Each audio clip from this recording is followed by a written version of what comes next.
That's mine. Okay. So the backstory on these, and you're all pretty gosh darn young. Yeah, you're all too young. You won't remember this. Thank you. But you can go to YouTube. You can go to YouTube and you can find some of the news feed, and it's really sad. All right, I'm not going to kid you. Back in the late '80s, there was a really horrific. You can just stuff it right in the bag. Back in the late '80s, there was a really, really bad fire at the MGM Hotel out in Las Vegas. And like so many places, like whether it be the MGM Hotel, Walt Disney World, et cetera, a lot of these entertainment places, but they have the underground tunnel systems that take care of their laundry, their food, their UPS, their FedEx, their, everything that's kind of coming and going that they don't want the guests to see goes underground. They had a sub-building out back that did all the cooking for them, and it was connected to the tunnel system. On that particular day that this fire happened, that sub-building had a grease fire, and they lost control of it within about 3 minutes. Bad grease fire. I always think about, you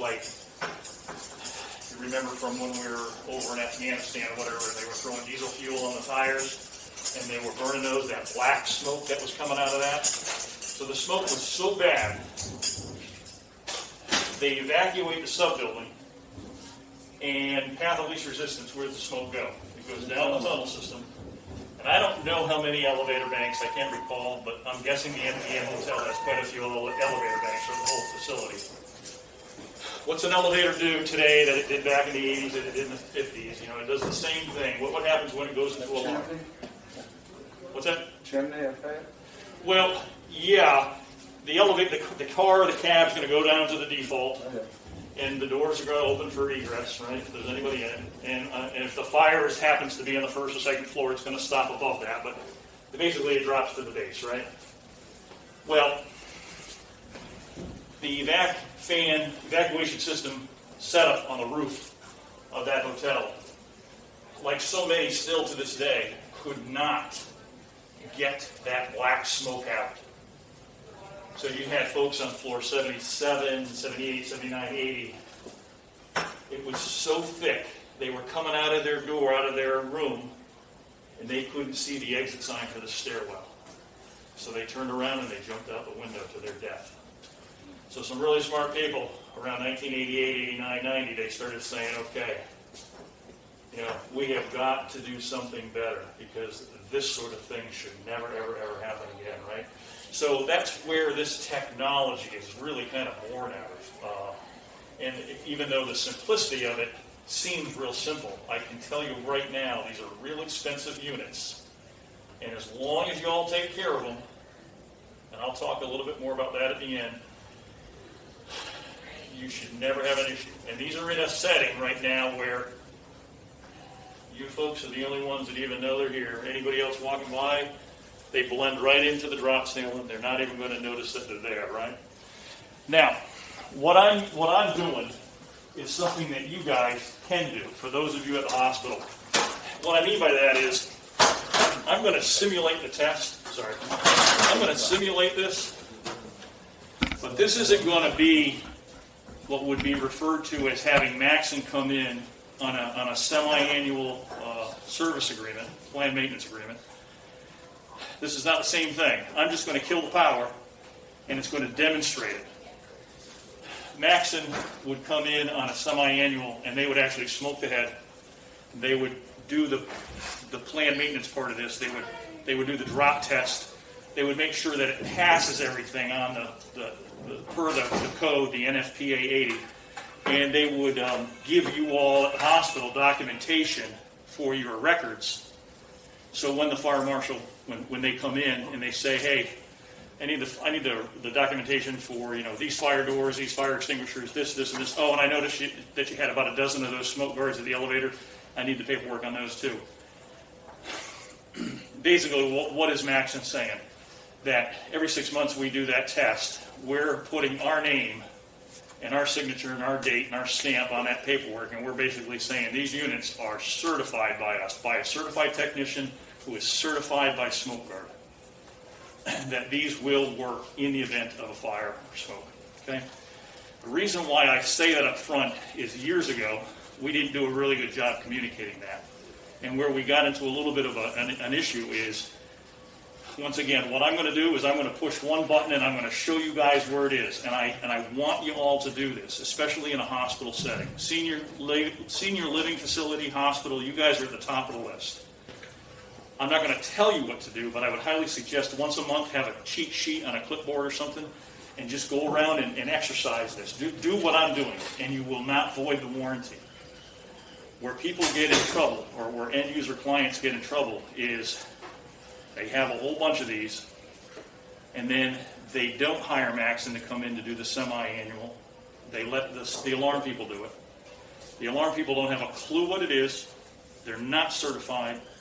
They say they test 12 of them, and out of 12 of them, 2 of them don't work right. They roll down, but they don't roll all the way up. As soon as they touch them and they start to try to do some sort of repair, what happens to your warranty? Bingo. Okay? Your warranty's gone. And guess what? You just paid that company to do the test when I suggested or mentioned during the owner training not to. So you paid them to do it. And guess what? Now you're going to pay twice. Because you got to go through us. It's a proprietary product. Maxon's the only one that has the authorization to work on these in North Carolina, South Carolina, Georgia. Okay? So I don't want you guys wasting your money. And I know some folks say, well, my gosh, they kind of backing me into a corner. Well, you wouldn't have your landscaping company wouldn't be working on your Otis elevator, would they? So it's the same type of thing. It's specialized. All right.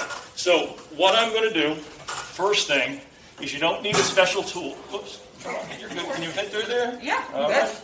You don't need a special tool. All you need to do is just go to the back right or the back left corner, okay? And all I'm going to do is I'm just going to pop it. I'm just going to push on it, and I'm going to grab a little bit of it. Now, these are the M400s, and what that means is these have the automatic door closures. They've got springs, little actuator levers. You're not going to hurt anything, but we're going to be gentle. You're going to bring it down. Now, I want you to just kind of look right here. This is perfect, right? About halfway. So we're halfway on the door. It's really, really hard to see it now, but when I drop the spindle, you guys will see what I'm talking about, and it'll make sense. We're halfway. I want you to come over about a foot, 10 inches, 12 inches. So it's going to be right over here on the left-hand side. There is a box up here. All right, and there's a toggle switch on this end of the box. You'll see it, and all I'm going to do is kill the power. But I'm going to get my hand out of here right away and gently let go of that. Per NFPA 80 as well as NFPA 105, this system should drop within 10 seconds.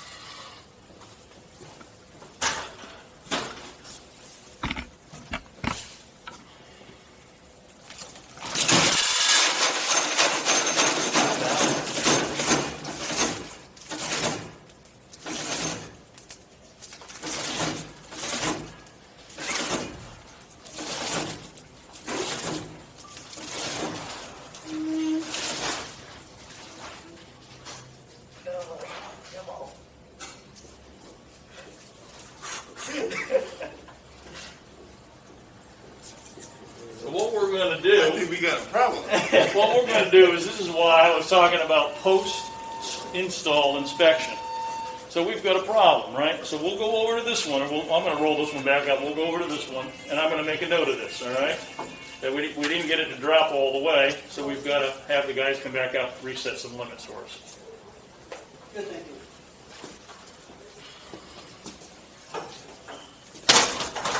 This is the box, though, guys, so you can see this.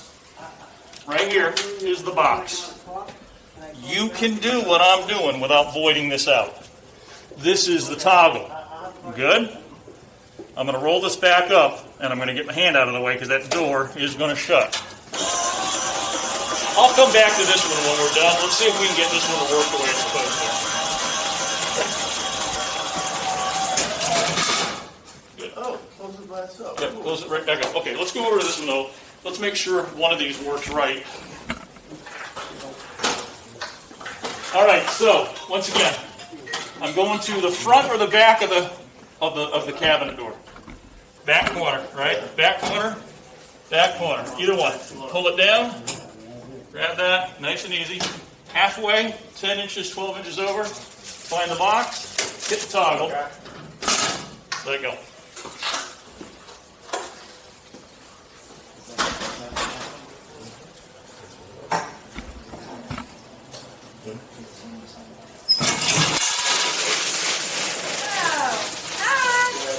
Sorry about that. No, I'll take it. Yep, we need to pass that. You know, I could time that better, right? Yeah, that was really Want the door open? Yeah, someone tried to come out. You can't plan that any better. All right, Get out. if you guys want to take one more quick look up there, just so you're familiar with that. Throw the video on it. Yeah.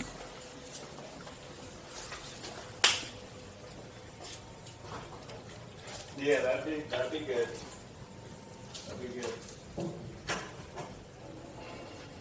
And I'm gonna come look at the hole, but you think we can patch that and show all the rain coming, or just brick? You going to the side?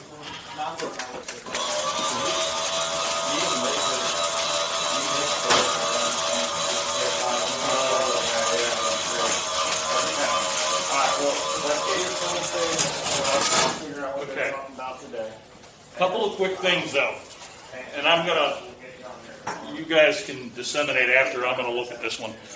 So that's how it's supposed to work. So here's a couple of quick underlying things. Each one of these smoke guard units are tied to a specific smoke head. So the floor they're on, they're tied to that smoke head only, okay? What are we on, third floor? Yeah. And how far up? Five. Round 1, 2, 3, 4, 5. Okay, so if something happens on 5, they're not all deploying, okay? They're just where it smells the smoke. The reason why I would suggest to have you guys that are here at the hospital do what I'm doing at least on a monthly basis. Once again, it doesn't constitute an actual check, like a smoke, an actual test. But it's peace of mind, and here's why. You all got lives, you got beds, you got people, right? And quick evacuation is not I know you've got your plans, but we want to make sure that anyone that's in this hospital on any floor where these are located, those folks can get out without any smoke inhalation, okay? So for you guys to just do what I'm doing and hit that button, all you're doing is killing the power and you're exercising it. Because when you think about the technology of the system, you got the spindle, you've got the polymide screen. It's attached with some really heavy-duty, like aerospace type of